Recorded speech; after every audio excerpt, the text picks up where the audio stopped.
네, 오늘 아침에는 신약 성경 빌립보서 1장 12절 말씀부터 제가 읽겠습니다. 형제들아, 나의 당한 일이 도리어 복음의 진보가 된 줄을 너희가 알기를 원하노라. 이러므로 나의 매임이 그리스도 안에서 온 시위대 안과 기타 모든 사람에게 나타났으니 형제 중 다수가 나의 매임을 인하여 주 안에서 신뢰함으로 겁없이 하나님의 말씀을 더욱 담대히 말하게 되었느니라. 어떤 이들은 투기와 분쟁으로, 어떤 이들은 착한 뜻으로 그리스도를 전파하나니, 이들은 내가 복음을 변명하기 위하여 세우심을 받은 줄을 알고 사랑으로 하나, 저들은 나의 매임에 괴로움을 더하게 할 줄로 생각하여 순전치 못하게 다툼으로 그리스도를 전파하느니라. 그러면 무엇이뇨? 외모로 하나 참으로 하나 무슨 방도로 하든지 전파되는 것은 그리스도니 이로써 내가 기뻐하고 또한 기뻐하리라. 여기 18절 말씀까지만 읽겠습니다. 먼저 이 12절 말씀에 보니까 형제들아, 나의 당한 일이 도리어 복음의 진보가 된 줄을 너희가 알기를 원하노라. 자, 이런 말씀이 있습니다. 지금 사도 바울이 나의 당한 일이 하고 이야기를 하고 있는데, 지금 사도 바울이 무슨 일을 당했느냐? 복음 때문에 로마 감옥에 갇혀 있단 말이에요. 그래서 이 빌립보서는 사도 바울이 감옥에서 기록한 편지거든요. 그럼 지금 그 사도 바울이 그 로마 감옥에 갇히게 됐는데, 나의 당한 일이, 내가 이렇게 감옥에 갇힌 일이 복음의 진보가 되었다. 복음이 전진하는 결과를 가지고 왔다. 그러니 18절 끝에 내가 기뻐하고 또한 기뻐하리라 해서, 지금 사도 바울은 형편이 감옥에 갇혔는데 나는 기뻐하고 기뻐하겠다, 이렇게 지금 결론을 내리고 있다는 거죠. 자, 그러면 감옥에 갇히는 것이 기쁜 일입니까? 아니죠. 근데 왜 지금 감옥에 갇힌 이런 험한 일을 당했는데도 기쁘고 기쁘냐? 복음의 진보를 가지고 왔다는 거죠. 복음의 진보에다가 초점을 맞추니까 감옥에 갇히기를 잘했다, 이런 결론이 나온다는 거예요. 그럼 예를 들어서 옛날에 사도 바울이 빌립보 감옥에 갇힌 적이 있었습니다. 저 많은 귀신 들린 여자에게 귀신을 쫓아냈는데, 그 일을 계기로 굉장히 매를 맞고 또 옷이 찢겨지고, 근데 우리가 거기에서 매를 맞았다는 것은 그냥 뭐 쌀이대 회초리로 몇 대 맞은 그런 정도의 매가 아니고, 그 당시의 매질은 채찍으로 사람들을 때리는, 그래서 잘 맞으면 막 살점이 뚝뚝 떨어져 나가는 그런 매질을 가리키는 거예요. 그래서 죄 없이 매질을 당하고, 그 다음에 옷이 찢겨지고, 그 다음 감옥에 갇혔단 말이에요. 그래서 그 감옥에, 깊은 감옥에 갇혔는데, 그날 밤에 지진이 일어나가지고 옥문들이 다 열리는 기적이 일어났잖아요. 그러면서 간수와 그 가족들이 그날 밤에 다 구원받는 일이 있었단 말이에요. 자, 그러면 사도 바울이 채찍에 맞고 깊은 감옥에 갇힌 것이 빌립보 교회를 세우는 그런 역사를 만들어냈다는 거죠. 그러면 야, 내가 감옥에 갇히기를 잘했다. 내가 감옥에 안 갇혔더라면 이 간수와 온 가족들이 어떻게 구원을 받았겠느냐. 이 가족들이 구원받은 것을 보면, 야, 내가 진짜 감옥에 가기를 정말 잘했다. 바울이 지금 이렇게 해석을 하면서 나의 당한 일이 도리어 복음의 진보가 된 것을 다 알기를 원한다. 이렇게 지금 이야기를 하고 있단 말입니다.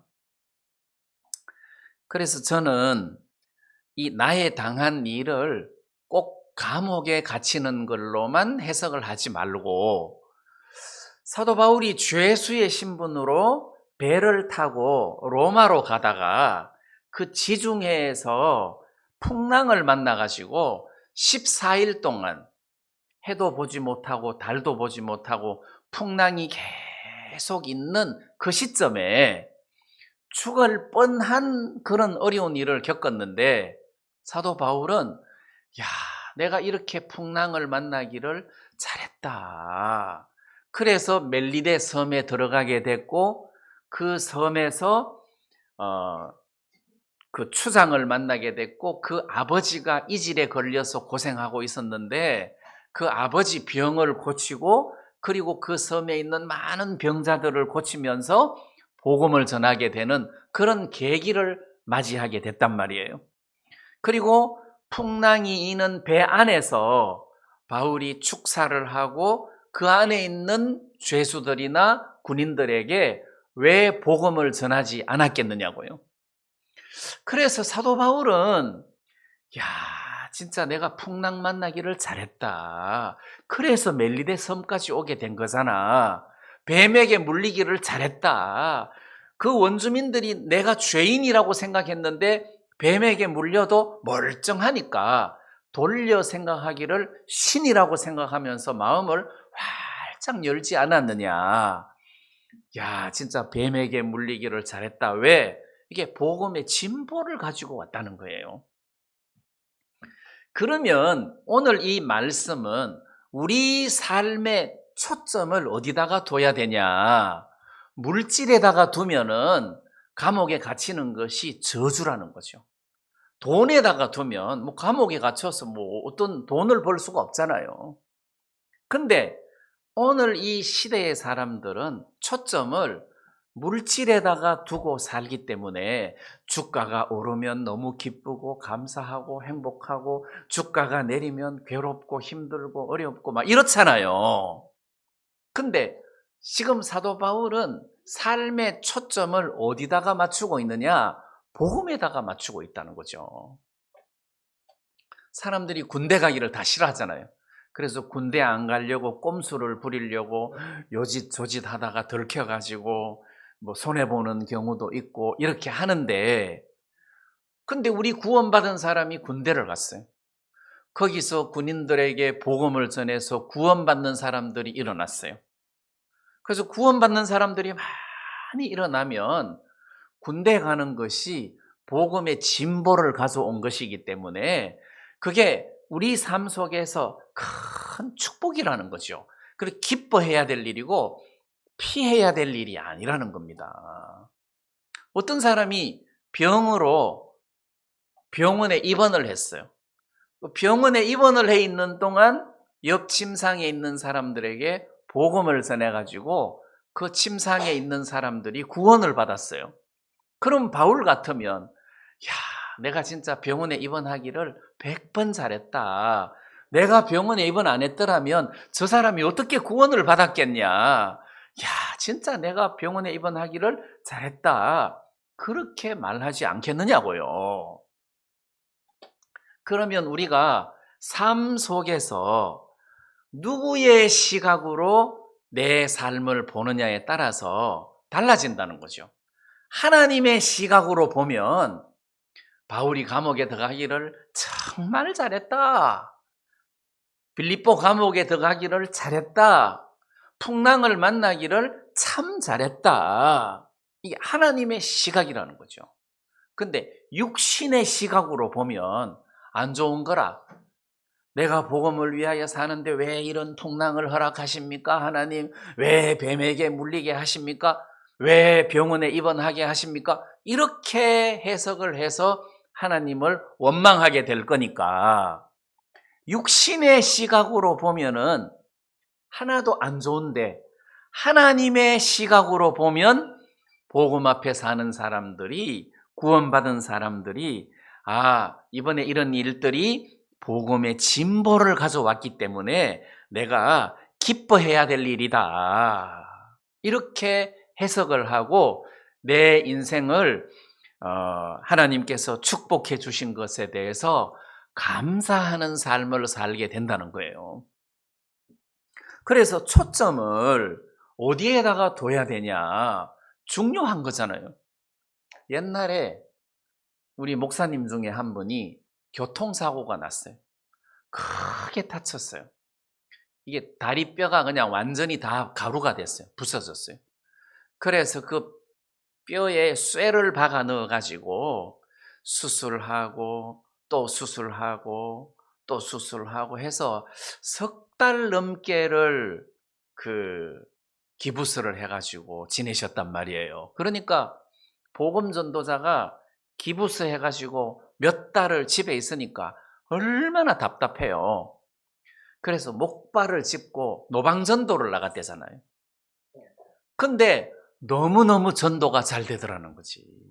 평소에는 전도지도 안 받는데 목발 짚고 나갔는데 사람들이 너무너무 말씀을 잘 듣더라는 거예요. 근데 심지어 어떤 그 아가씨는, 아이고 목사님 이렇게 서서 다리 아프신데 내가 교회까지 따라갈 테니까 앉아서 말씀 전하세요 해가지고 따라와서 오히려 목사님을 소파에 앉혀놓고 이 아가씨가 말씀 듣고 구원을 받았단 말이에요. 그래서 한 10여 명이 구원을 받았다 하잖아요. 그러면 교통사고 나서 다리 망가지는 것이 하나님 볼 때는 어때요? 잘한 거다. 이거는 복음의 진보를 가져온 거다. 하나님 편에서는 손해볼 것이 없다. 이렇게 해석을 한단 말이에요. 그럼 그게 원망할 일입니까? 감사할 일입니까? 감사할 일이라는 거죠. 그러면 구원받은 그리스도인들은 어디에다가 초점을 맞추어야 되느냐? 하나님의 시각으로 초점을 맞추고, 이 삶이, 이런 형편이, 이런 어려움이 복음의 진보를 가지고 왔구나. 그러면 이것보다 더 기쁜 게 없다. 이렇게 해석을 하고 감사하고 기뻐해야 된다는 거죠. 저도 인생에서 회사로 치면 찍혀가지고 좌천돼서 인도까지 갔잖아요. 근데 좌천돼서 인도까지 갔다 하더라도 거기에서 구원받는 사람들이 일어나고 그 사람들이 또 복음을 전하고 해서 인도 사람들이 구원받는 역사가 일어났다면 좌천되는 것이 감사한 일 아니에요? 기쁜 일 아니에요? 이런 하나님의 시각으로 보면 우리의 삶이 정말 기쁘다. 내가 이렇게 살면서 이 영혼에게 복음을 전할 수 있었다는 것이 너무 감사하다.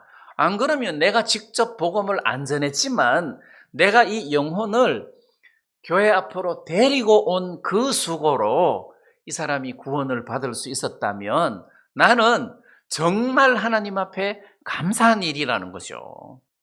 그래서 인생에서 가장 아름답고 크고 귀한 일이 뭐겠습니까? 구원받는 역사가 일어나는 것보다 더 귀하고 감사한 일이 어디에 있겠습니까? 자, 근데 이제 사도 바울이 로마 감옥에 갇혔어요. 로마 감옥에 갇혔는데 보통 이제 그 감옥에 갇히면은 특히 그 가이사 황제의 재판을 받는 중범들, 이제 그쪽 시각으로 보면 이런 중범들은 항상 그 간수, 성경 말로 말하면 간수, 이제 이렇게 호위하는 사람이 있었단 말이에요. 보초 서는 사람이 있었단 말이에요. 그래서 그 어떤 사람들은 이야기하기를 이 당시에 바울 같은 사람들에게는 4명이 보초를 선대요. 이 죄인을 지키려고 4명이 보초를 선대요.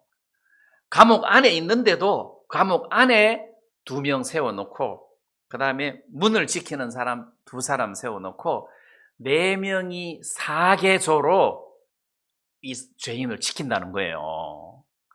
근데 이제 뭐 성경에 자세한 이야기가 없으니까 대충 그렇다 치고 사도 바울이 거기에서 그 사람들에게 뭐 하겠습니까?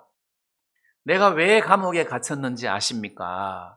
나는 유대인으로서 율법에 아주 정통한 바리새파 사람입니다. 그런데 어느 날 내가 예수님을 보았습니다. 그러면서 그 사람들에게 복음을 전하지 않았겠느냐고요? 당연하죠. 근데 가만히 앉아가지고 하루에 4교대씩 4명씩 들어오니까 복음 전하고 나면 나가고 나면 또 4명 들어오면 복음 전하고 또 나가고 나면 또 4명 들어오고, 근데 그 다음 날 그 사람이 또 들어왔어. 어제 이어서 또 복음 전하고 또 복음 전하고, 이렇게 해서 사도 바울이 그 감옥 안에서 복음을 전하다가 보니까 바울에 대한 소문이 그 시위대 안에 완전히 다 퍼진 거예요.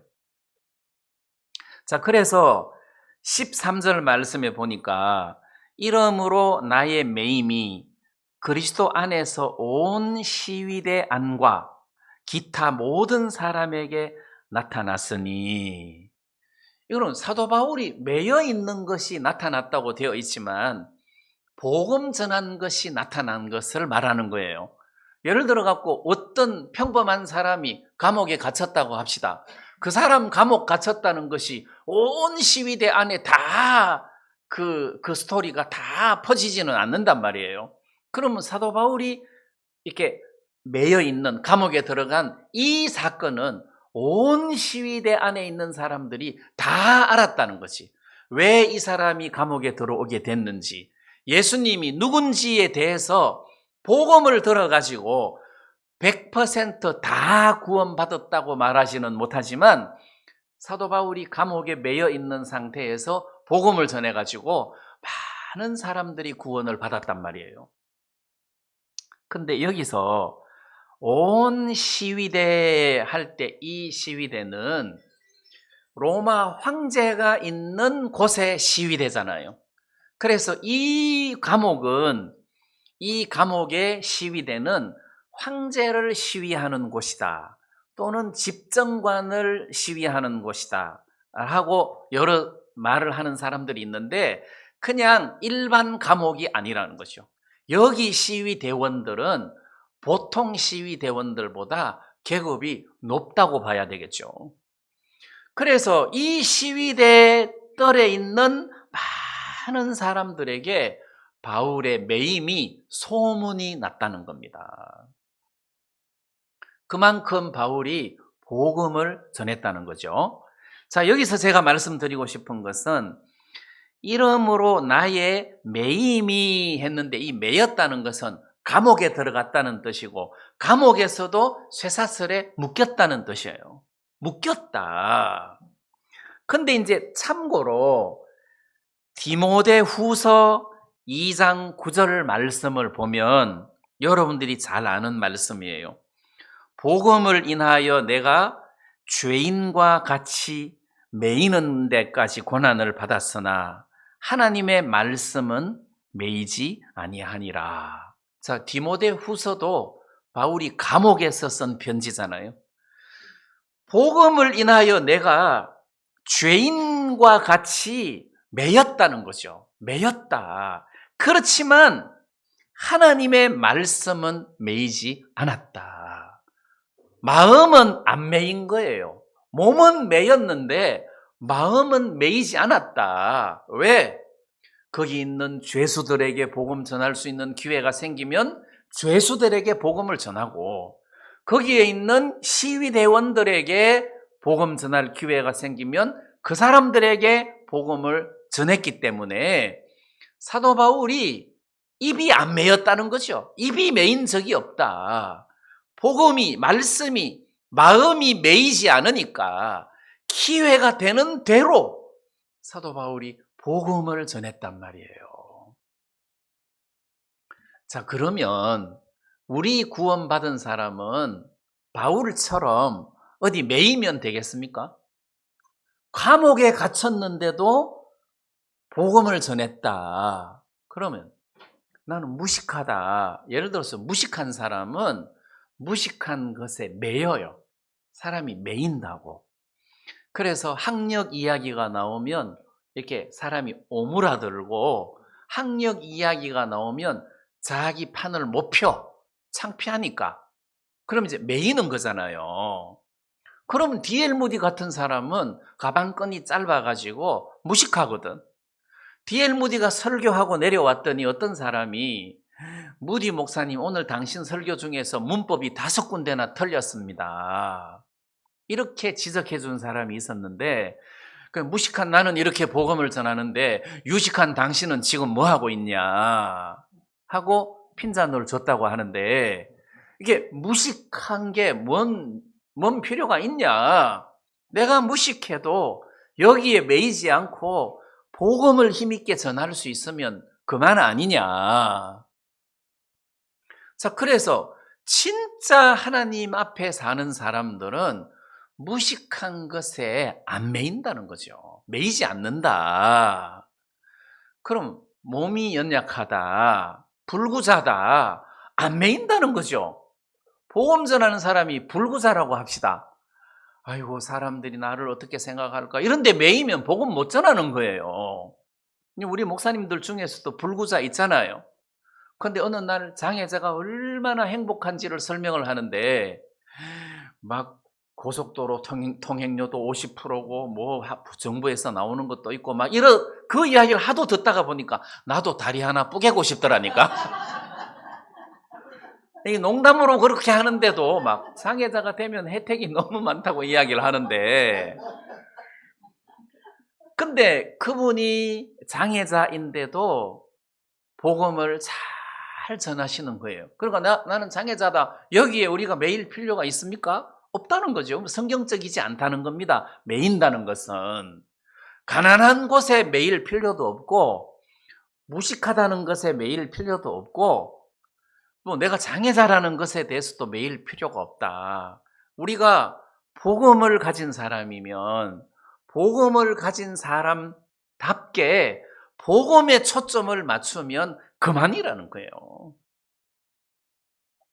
왜 이런 선교 보고가 있습니다. 어떤 선교회에서 그 원주민들에게 복음을 전하기 위하여 현지에 학교를 세웠는데, 어떤 원주민 아가씨가 돈이 없어갖고 교실 안에 못 들어오고 교실 바깥에서 수업을 받는 거예요. 근데 그 원주민 아가씨는 코가 없어. 그리고 구멍만 2개 뻥 뚫혀갖고 괴물처럼 생긴 아가씨라. 원주민인데다가 가난하지. 그러니까 다른 학생 학부형들이 너무 이게 좀 혐오스럽다고 해서 근처도 못 오게 한 거예요. 그래서 몇 달 동안 그렇게 이제 그 창문 바깥에서 수업을 듣고 찬송을 배우고 하다가 쫓겨난 거예요. 그러다가 해가 바뀌어서 어떤 원주민 부족이 선교사를 보내달라고 이렇게 선교사를 초청을 했어요. 그래가지고 그 부족에게 선교사를 파송했는데, 그 파송된 선교사가 일단 여러분들에게 찬송을 한 곡 가르쳐 드리겠습니다 해서 찬송을 가르치는데 이미 다 아는 거예요. 다른 찬송을 가르치는데 다 알아. 어떻게 배웠냐 했더니 손가락질을 하는데 그 부족에 코 없는 아가씨가 거기 있는 거예요. 그 몇 달 동안 배우고 들었던 말씀들을 그 부족들에게 가가지고 다 이야기를 하고 찬송 다 가르쳐주고 이렇게 그 소녀가 살았다는 거예요. 그러면 그 징그러운 소녀가 하나님 보실 때 어떻게 되냐는 거죠. 하나님 보실 때도 징그러운 아가씨일 수 있겠느냐? 아니라는 겁니다. 그래서 우리의 초점을 어디다가 두느냐에 따라서 내가 얼마나 행복하고 감사하고 기쁜가가 달라진다는 거죠. 그래서 사도 바울이 나는 감옥에 갇혔고 쇠사슬에 매였지만 난 마음은 매이지 않았다. 그래서 복음을 전했다. 그러기 때문에 복음의 진보를 가져와서 18절에 내가 기뻐하고 또한 기뻐하리라. 나뿐만 아니라 무슨 방도로든지 복음이 힘있게 증거된 그 부분에 대해서 바울은 기뻐하고 기뻐한다는 거예요. 지금 바울이 느닷없이 생각지도 못한 돈이 흘러 들어와서 기뻐한다는 뜻이 아니잖아요. 지금 바울이 무슨 돈이나 다른 어떤 부분에 내가 이번에 감옥에서 풀려난다 이런 것도 기쁨이 되겠지만 지금 바울의 심정은 내가 죽든지 살든지 나 상관없다. 나는 죽어도 더 좋다. 왜? 바로 주님 앞에 가니까. 살아도 좋다. 내가 살았기 때문에 많은 교회에 유익을 주고 복음을 전할 수 있으니까 난 살아도 좋다. 그래서 지금 바울의 기쁨은 복음에 있다는 거죠. 그래서 우리가 난 요즘 기쁘다 할 때 내가 복음 앞에 살기 때문에 보람되고 기쁜 것이다. 이 사람이 구원을 받든 안 받든 내가 복음 앞에 사는 것이 가장 행복하고 복된 일이다. 이걸 우리가 좀 생각을 하고 우리도 성경 말씀에 나타난 바울처럼 막 그렇게 위대하게 복음을 전하지는 않지만 삶의 방향은 이렇게 가야 된다. 이렇게 말씀드리고 싶습니다. 뿐만 아니라 이렇게 복음 앞에 살고 또 복음의 진보를 가져오는 이런 부분에 초점을 두고 우리가 하나님 앞에 감사하고 기뻐해야 되는 삶을 살았으면 좋겠습니다. 그 다음에 이제 14절 말씀해 보니까 형제 중 다수가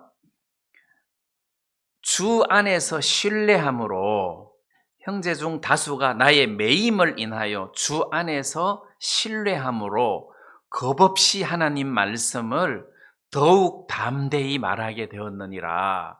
자, 바울이 감옥에 갇혔는데도 기가 죽는다든지 마음이 메인다든지 그렇게 하지 않고 바울이 온 시위대 뜰 안에 있는 사람들에게 복음을 전해가지고 사도 바울의 존재를 완전히 넓게 이렇게 알려놓은 것처럼 감옥에 갇혔는데도 온 시위대를 떠들썩하게 하는구나. 우리는 뭐냐? 지금 이렇게 자유롭게 있으면서도 조용하게 지낸다는 것은 죄다. 하나님 앞에 죄다.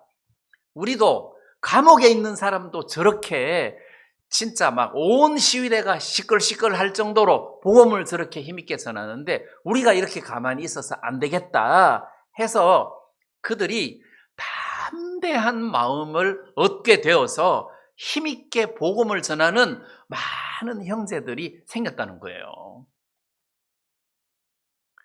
자, 그래서 이런 걸 보면 복음을 전하는 일 때문에 내가 이렇게 복음을 전하는데 그 복음 전하는 일이 어렵고 힘드는데 안 좋은 거죠.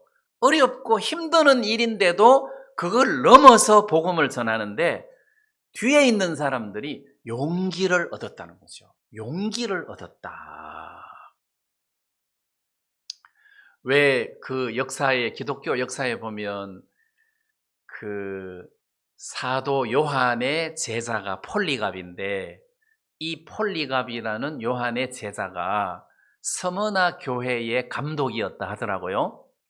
그 요한계시록의 7교회 중에 서머나 교회 감독이었는데 그 당시에 로마 황제가 기독교를 굉장히 핍박을 하고 감옥에 가두고 이렇게 십자가에 못 박아 죽이고 불태워 죽이고 사자굴 속에 집어 던지고 하는 이런 핍박을 할 때에 기독교의 교세가 자꾸 확장되니까 기독교 지도자를 잡아가지고 회유를 시켜야 되겠다 해서 폴리갑을 잡아가지고 많은 그리스도인들이 보는 앞에서 너 예수를 한 번만 부인을 하면, 그리고 로마 황제를 주로 시인만 하면, 한 번만이라도 황제를 주로 시인하고 예수를 부인하면 너를 풀어주겠다, 그리고 대접을 해주겠다 하는데도 거절했다는 거죠. 당연히 거절해야죠. 그러면 너를 죽이겠다 했는데 나는 차라리 죽겠다 해서 화형을 당해서 죽었는가 해서 죽었어요. 근데 그 폴리갑이 죽고 난 이후에 성도들이 더 큰 용기를 얻어버린 거예요. 이제 무슨 뜻인지 이해가 되시죠? 더 용기를 얻어버린 거예요. 죽음에 대해서 두려움이 없어져 버린 거예요. 그래, 내가 정말 저렇게 순교를 당한다면 영광이다, 이렇게 생각을 하고 더 큰 믿음을 가지게 됐다는 겁니다. 그래서 바울이 감옥에 갇혀가지고 힘있게 복음을 전하는 것이 오히려 많은 교회 형제들에게 용기를 불러일으켜주는 이런 역사를 가지고 왔다는 거죠. 그게 이제 어떻게 보면 본이죠. 본이잖아요. 옛날에 왜 우리가 수양회 할 때 솔밭에서 텐트 치고 이렇게 수양회를 한 적이 있었는데, 한 번은 어떤 할머니가 대학생 손녀를 꼬셔가지고 구원받게 하려고 수양회를 데리고 왔어요. 그래서 강가에 텐트를 치고 해서 이 소녀가 속은 거라. 물론 강가에는 텐트를 쳤는데 와서 친 텐트를 보니까 이거는 난민촌보다 더해. 그래갖고 오자마자 실망을 한 거라. 근데 아니나 다를까, 첫날부터 비가 억수같이 쏟아져가지고 텐트 바닥에 습기가 올라오고 막 해서 이게 사람이 잘만한 형편이 아니라. 근데 그날 밤에 잠을 자는데 할머니가 손녀 누운 자리에 습기 올라온다고 그 밑에 깔아놓은 은박지를 반으로 접어서 손녀를 그 위에 눕히고 자기는 꿉꿉한 데서 그냥 비닐 하나 깔고 거기서 잠을 잔 거예요. 이 손녀가 도대체 구원이 뭐길래 할머니가 연세가 많으신데 당신은 비닐 하나 깔고 나한테는 은박지 접어서 이렇게까지 해가면서 도대체 나에게 구원이 뭐길래 할머니가 이렇게 하냐 해서 밤에 잠을 한심도 못 자고 결론이 내가 내일 구원이 뭔가 한번 들어봐야 되겠다 하고 마음을 열고 복음을 듣다가 보니까 그 손녀가 구원을 받은 거예요. 뭐 여러분들이라도 그렇게 안 하겠습니까? 이런 것이 일종의 본이라는 거죠. 본. 바울이 복음을 위해서 감옥에 갇혔음에도 불구하고 막 힘있게 복음을 전한다든지 하는 이런 것들이 본이 돼가지고 많은 형제 자매들에게 용기를 이렇게 불러일으켜주는 그런 결과를 가져오게 됐다는 거예요. 자, 그래서 다수가 담대히 하나님의 말씀을 전하게 됐다 해서 14절에는 형제 중 다수가 나의 매임을 인하여 오히려 주 안에서 신뢰함으로 겁 없이, 그러니까 복음을 전하는데 겁이 없어졌다는 거죠. 전에는 이러다가 내가 혹시 감옥에 갇히는 거 아니야? 감옥에 들어가는 거 아니야? 뭐 이런 겁이 있었겠죠. 근데 지금은 겁 없이 하나님 말씀을 더욱 담대히 말하게 되었느니라. 근데 요즘 여러분들은 감옥에 갇힐까봐 담대함이 없는 게 아니고 내가 복음 전해서 과연 구원받을 수 있을까 하는 믿음이 없어서 담대히 못 전하는 경우가 많아요. 그런데 여러분들이 복음을 전할 때 어떻게 전해야 되느냐? 담대히 전해야 된다는 거지.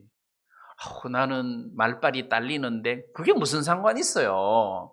나는 뭐 이렇게 조리 있게 잘 설명을 못 하는데 그게 무슨 소용이 있어요? 여러분들이 복음을 전할 기회가 생기면 담대하게 복음을 전하면 된다는 거예요. 제가 어떻게 말하느냐 하면, 혹시 여러분들 중에 목사님, 우리 친정 어머니가 곧 세상을 떠날 것 같아요. 와서 복음 좀 전해주세요. 그러면 첫째, 목사가 복음 전하면 구원을 더 잘 받느냐? 이게 그럴 수도 있지만, 내가 갔어요. 이게 돌아가실 할머니 눈에는 내가 초면이라. 그럼 내가 소개를 해야 되는데 가자마자 마음을 활짝 엽니까? 안 그렇다는 거죠. 차라리 딸이 어머니한테 직접 담대하게 복음을 전하면 그게 어머니한테 훨씬 쉽게 전달이 될 수 있어요. 그래서 지금 급한데, 그런 경우에 여러분들이 담대하게 복음을 전할 필요가 있다. 담대하게. 그래서 우리는 감옥에 갇힐까봐 담대 못하는 건 아니에요. 뭐 복음 전한다고 감옥에 가지는 않으니까. 근데 쭈뼛쭈뼛하는 마음이 있다는 거죠. 그거 여러분들이 믿음 아닙니다. 담대하게 복음을 전하시면 됩니다. 담대하게. 누구한테든지 여러분들이 쭈뼛쭈뼛하거나 눈치 보거나 할 것이 아니라 담대하게 복음을 전하면 된다. 자, 이런 말씀을 좀 드리고 싶고, 그 다음에 이제 15절 말씀은 여러분들이 읽다가 보면 이게 뭔 말이지 하고 좀 헷갈리는 분들도 계실 텐데, 자, 15절에 어떤 이들은 투기와 분쟁으로, 어떤 이들은 착한 뜻으로 그리스도를 전파하나니. 자, 어떤 이들은 투기, 시기죠, 시기하는 마음으로 복음을 전한다. 어떤 이들은 분쟁으로, 다툼, 분쟁으로 복음을 전한다. 이게 뭔 이야기지? 자, 이 15절을 좀 살펴보기 전에 16절을 읽어보면 해답이 비칩니다. 16절에 이들은 내가 복음을 변명하기 위하여 세우심을 받은 줄 알고 사랑으로 하나. 자, 이 대목을 자세하게 살펴보십시오. 이들은, 이게 누구냐면 착한 뜻으로 그리스도를 전파하는 사람입니다. 착한 뜻으로 그리스도를 전파하는 사람들은 내가, 사도 바울이 복음을 변명하기 위하여 세우심을, 하나님이 사도 바울을 세웠다, 이런 뜻이에요. 다시 말하면 그 당시에 사도 바울이 고린도 교회뿐만 아니라 많은 구원받은 성도들 중에서도 사도 바울을 사도로 인정을 하지 않는 경우가 많았단 말이에요. 그래서 바울의 서신서를 보면 항상 하나님의 뜻으로 말미암아 사도된 바울은 하는 이런 이야기를 꼭 붙였는데, 여기에서도 사도 바울이 복음을 전하는 이 일이 하나님이 사도로 세웠기 때문에 하나님으로 말미암아 바울이 이렇게 복음을 전한다.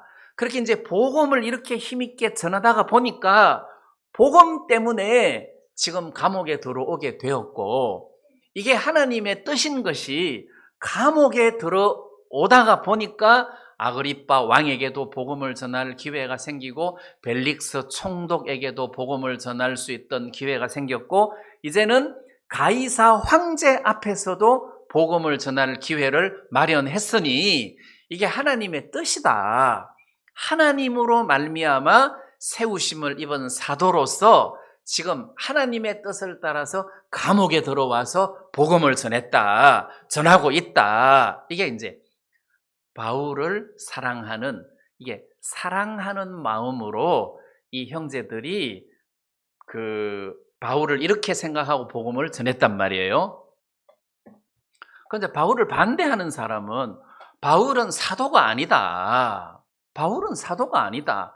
베드로가 진짜 사도다. 그러면은 베드로도 복음 때문에 감옥에 갇힌 적 있다. 그때 베드로가 감옥에 갇혔는데 천사가 나타나가지고 감옥 문을 다 열고 쇠사슬을 다 풀고 감옥에서 베드로가 나왔다. 근데 바울은 왜 못 나오냐? 베드로는 나왔다. 베드로가 진짜 사도고 바울은 사도 아니야. 자, 이렇게 사도 바울의 사도권을 인정하지 않고 또 바울이 감옥에 갇혀 있을 때 바울이 교회에 주는 영향력이 굉장히 많았단 말이에요. 영향력이 굉장히 많았는데 감옥에 갇혀 있으니 때는 이때다 해서 많은 교회들에게 영향력을 행사할 수 있는 그런 서로의 찬스로 보고 그들이 복음을 전하고 교회 일에 이렇게 힘쓰는 동안에 자기들의 세력, 일종의 세력, 그런 의미에서 다툼, 또 시기, 이제 이런 표현이 나오는 겁니다. 그래서 제가 생각할 때는 이 16절 말씀에 착한 뜻으로 복음을 전하는 사람은 바울의 사도권을 인정을 해서 감옥에 갇히는 것도 하나님의 뜻이고 감옥에 갇혀서 결국 가이사 황제에게까지 복음 전하는 것이 하나님의 뜻이다 해서 하나님으로 말미암았다. 이 핍박을 감수하고 복음을 전하는 것이 하나님 뜻이다. 착한 뜻으로 복음을 전하는 사람이고, 그 다음에 이제 나쁜 뜻으로 복음을 전하는 사람들은 사도 아니다. 베드로는 감옥에서 나왔는데 왜 지는 못 나오냐? 아니다. 자, 이렇게 해서 사울이 전하는 복음을 폄하하고 자기들의 세력을 로마뿐만 아니라 다른 많은 교회들에게 확장시키기 위한 그런 의미에서 투기와 분쟁으로 이런 단어가 나온 게 아닌가, 네, 이런 생각이 좀 듭니다. 이거를 좀 염두에 두고 이거를 읽으면 좀 이해가 될상 싶습니다. 자, 그래서 17절 말씀해 보니까 저들은 나의 매임에 괴로움을 더할 줄로 생각하여 순전치 못하게 다툼으로 그리스도를 전파하느니라. 그럼 예를 들어 바울이 감옥에 있는데 들려오는 소문에 사도 아니야, 베드로는 옥에서 나왔잖아, 천사가 다 풀어줬어. 근데 바울은 왜 천사가 안 풀어줘? 사도가 아니기 때문에 그런 거야. 이런 이야기를 사도 바울이 감옥 안에서 들었을 때 마음이 편치 않겠죠? 네, 마음이 편치 않겠죠? 그래서 나의 매임에 괴로움을 더하게 할 줄로 생각하여 순전치 못하게 다툼으로, 그래서 막 그 경쟁하듯이, 뭐 경쟁하듯이 이렇게 이제 복음을 전하는데 지금 바울의 결론이 그렇습니다. 뭐? 베드로는 나왔기 때문에 사도고 나는 감옥에서 못 나왔으니까 사도가 아니야? 야, 그러면서 막 하고 싶은 말이 막 입에 꽉 찬 이런 모습이 아니고, 아니 이래 전하든 저래 전하든 복음을 전하니까, 그리스도를 전하니까 나는 기쁘다. 지금 바울이 이렇게 해석을 하는 거예요. 뭐? 어떤 놈이 그래? 무식하기는. 그러면서 막 따지고 들고 막 변명하려고 하고 뭐 이런 마음이 지금 사도 바울에게 전혀 없고, 그래, 그렇게 시기심을 가지고 다툼으로 복음을 전한다 하더라도 복음을 전해서 그리스도가 나타나니까 좋다, 나는 좋다. 그래서 기뻐하고 기뻐하리라. 지금 바울이 이렇게 말하는 거란 말이에요. 자, 그러면 뭐 이제 별로 큰 어려운 대목은 없는 것 같은데 전체적인 문맥에서 바울이 복음밖에 없다는 거죠. 복음밖에 없다. 그래서 그 사람들이 구원을 받고 하나님 앞으로 돌아오면 바울은 그것보다 더 큰 기쁨이었고 기대할 만한 것이 없다. 무슨 자기를 좀 이렇게 폄하하고, 왜 누가 나를 폄하하면은 신경질 나잖아요.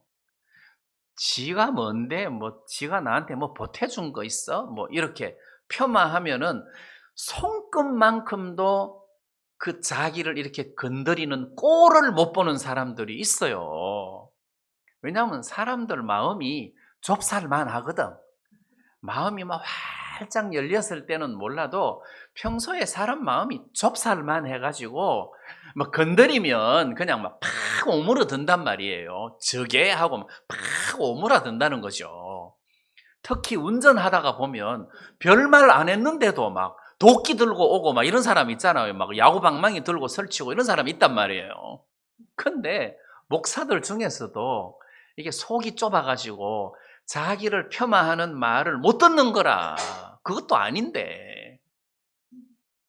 근데 사도 바울은 자기에 대해서 폄하하는 말을 했어도 그래, 그 사람들이 복음을 전하니까 나는 좋다. 그 사람들이 복음 전하니까 난 참 좋다. 이런 마음을 가지고 있다는 거잖아요. 그래서 이 바울의 편지 중에서 핵심이 뭐겠습니까? 복음 아닙니까? 복음. 복음이다. 그래서 우리 구원받은 사람이 복음 빼면 시체다. 복음 빼면 시체다. 그래서 얼마나 많은 사람들이 구원을 받느냐에 대한 결과를 이야기하는 것이 아니라 복음을 위한 삶을 사는 것을 여기서 이야기한다는 거죠. 복음을 위한 삶을 사는 것에다가 초점을 둔다. 그래서 기뻐하고 즐거워한다는 겁니다. 자, 우리가 여기에서 빌립보서 3장 1절에 보면 정말로 나의 형제들아 주 안에서 기뻐하라. 너희에게 같은 말을 쓰는 것이 내게는 수고로움이 없고 너희에게는 안전하니라. 자, 형제들아 주 안에서 기뻐하라 이렇게 이야기하고 있습니다. 기뻐하라. 어떻게 기뻐합니까? 우리가 복음 앞에서 살면 항상 기쁘다는 거죠. 복음에다가 초점을 맞추면 항상 기쁘다는 거죠. 왜? 술 먹는 사람은 그런다며요. 뭐 축구 이기면 와 기분 좋다 한잔하자고, 지면 와 슬프다 한잔하고, 심심하면 심심하니까 한잔하고 뭐 이런다며요. 그 복음 전하는 사람들이 와 기쁘다 복음 전하러 가자, 아 괴롭다 복음이나 전하자, 아 심심하다 복음 전하러 가자. 이게 기쁜 삶이에요. 그 다음에 그 유명한 항상 기뻐하라가 4장 4절에 나오잖아요. 주 안에서 항상 기뻐하라. 내가 다시 말하노니 기뻐하라. 이렇게 이야기를 하고 있단 말이에요. 항상 기뻐해라. 항상 기뻐해라. 주 안에서 항상 기뻐해라. 그러면 바울이 감옥에 갇혔는데 지금 바울이 기쁩니까? 기쁩니다. 왜? 기뻐하고 또한 기뻐하리라. 복음이 전해지니까 기쁜 거예요. 복음이 전해지니까. 그래서 온 시위대 안에 군인들이 구원을 받는다든지, 또 감옥에서 막 그 빌립보 교회 편지 쓰고, 막 에베소 교회 편지 쓰고, 골로새 교회 편지 쓰고, 디모데후서 쓰고, 막 감옥에 있으면서도 막 편지로 교회들을 막 이렇게 세워나가는 이런 일들을 바울이 하면서 지금 바울은 전혀 불행하지 않다는 거죠. 그래서 저도 내가 삶 속에서 누구에게 복음을 전할 수 있다는 것보다 더 큰 기쁨은 없는 거예요. 복음을 전할 수 있다. 이거는 정말 하나님 앞에 감사한 일이고 영광스러운 일이라는 거죠. 그래서 우리는 자꾸 이렇게 자리를 만들어야 돼요. 자꾸 자리를 만들어야 돼요. 뭐 명절날 어머니에게 갔다.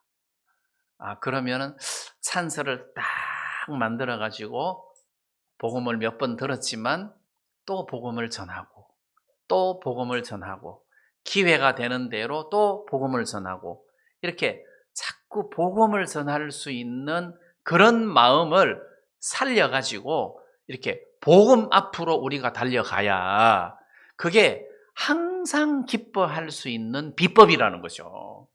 그럼 아무것도 없는데 뭐 기쁘겠습니까? 물론 뭐 나 구원받은 것이 기쁘다. 항상 기쁘다. 그럴 수 있지만 우리가 복음 전할 때 거기에 따라오는 기쁨이 같이 동반된다는 거죠. 같이 동반된다. 그래서 우리 구원받은 사람이 세상을 살아가는 동안에 복음을 전할 때 하나님이 우리에게 가장 큰 기쁨을 주더라. 그래서 그 사람이 구원을 받고 기뻐하면 나 또한 기쁘다는 거죠. 자, 그러려면은 바울의 간정처럼 매여서는 안 된다는 거지. 우리는 매이면 안 된다. 나는 부족하다. 이런 데 매이면 안 된다. 나는 여자다. 이것도 매이면 안 된다. 뭐 여자가 성경에서 귀한 일을 얼마나 많이 합니까? 나는 가난하다. 나는 무식하다. 이것도 매일 필요가 없어요. 나는 나이가 많다. 어때서? 나는 너무 어리다. 그게 뭐? 여러분, 우리가 복음을 전하는데 내가 복음 전하기 싫어서 그런 것이지 그 어떤 것도 핑계거리가 될 수는 없다는 거예요. 그게 핑계가 될 수는 없다는 겁니다. 나이가 어린 것이 핑계가 될 수 없고 나이가 많은 것도 핑계거리가 될 수가 없는 거예요. 그래서 우리 성도들이 앞으로 인생을 살아가면서 자꾸 초점을 복음에다가 맞추는 쪽으로 가라. 그러면은 기뻐해라 안 해도 기쁘다. 내 마음에서 야, 참 감사하다. 기쁘다. 행복하다. 이런 마음이 마음에서 막 우러러 난다는 거죠. 그래서 이렇게 내가 복음 앞에서 살고 이렇게 영혼들이 구원받고 하다가 보면 다른 사람들에게 영향을 준다는 거죠. 본을 받는단 말이에요. 야, 저 사람 감옥 들어갔는데도 저렇게 복음 앞에 사는구나. 나는 이렇게 자유로운데 복음 앞에 안 살고, 야, 내가 참 부끄럽다 해서 그 사람도 이렇게 충격을 받아가지고 복음 앞에 살 수 있는 사람이 된다는 거예요. 근데 이제 옛날에는 내가 복음을 전할 때 약간 불순한 마음으로 복음을 전한 적이 있어요. 왜 그러느냐 하면 이게 성적이거든. 김동성 형제는 금년에 몇 사람이나 복음을 전해서 구원받았는가? 예, 5사람한테 복음을 전했습니다. 그 중에 몇 명이 교회에 나오는가? 1명도 안 나옵니다. 빵점. 그 다음에 이제 박정태 형제는 몇 명 복음 전했는가? 10명 복음 전했습니다. 몇 명 교회 나오는가? 1명도 안 나옵니다. 빵점.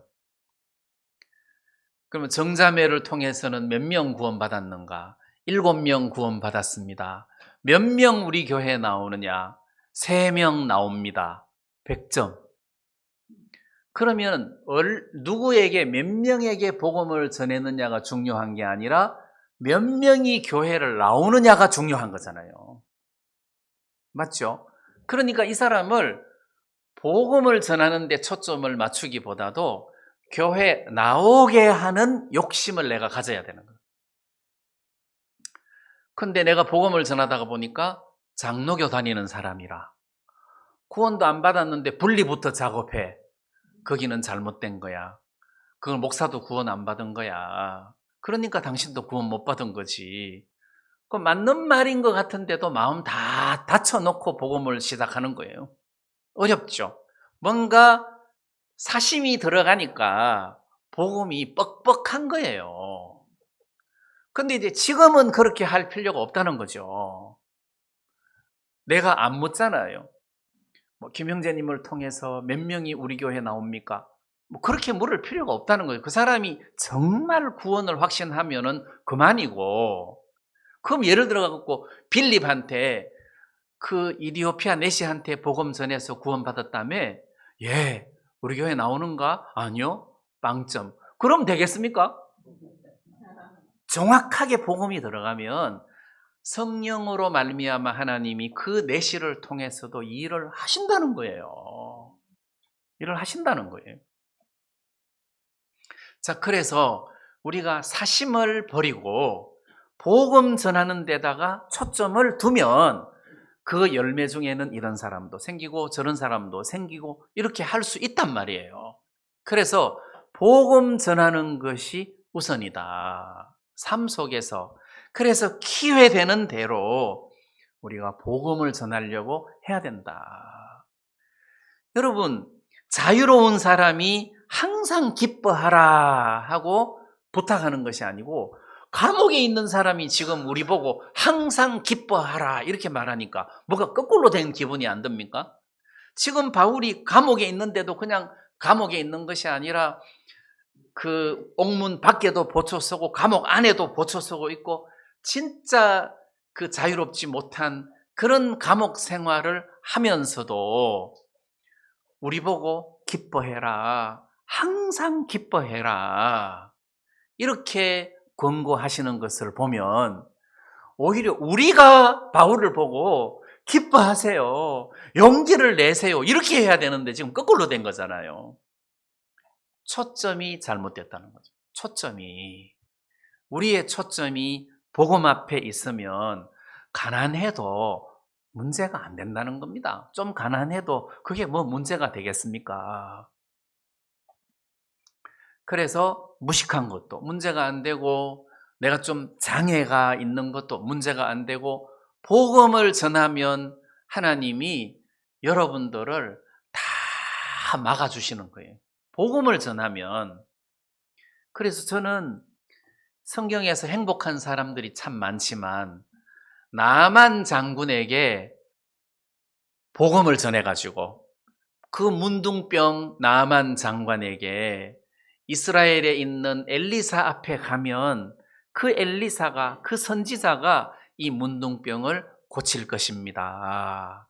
이렇게 말해준 그 작은 계집아이, 그 사람은 형편으로 보면 얼마나 불행합니까? 포로로 잡혀왔으니까 부모는 죽었는지 어쨌는지 형제간들은 어디로 끌려갔는지 소식도 없고 완전 고아 같은 그런 불행한 사람인데 나만 장관에게 그렇게 복음을 전하고 그 다음 문둥병이 나아가지고 돌아왔을 때 이 장관이 계집아이에게 어떻게 대접했겠습니까?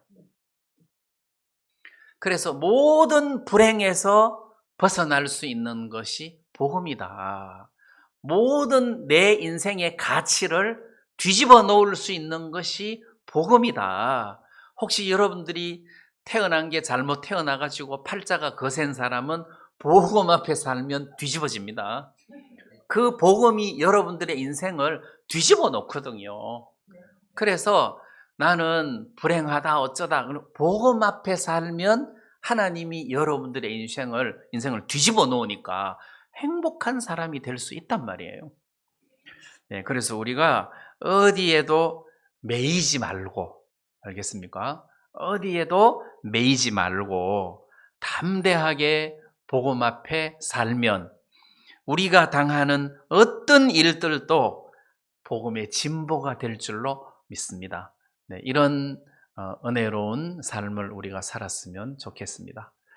오늘 말씀 여기까지 드리겠습니다.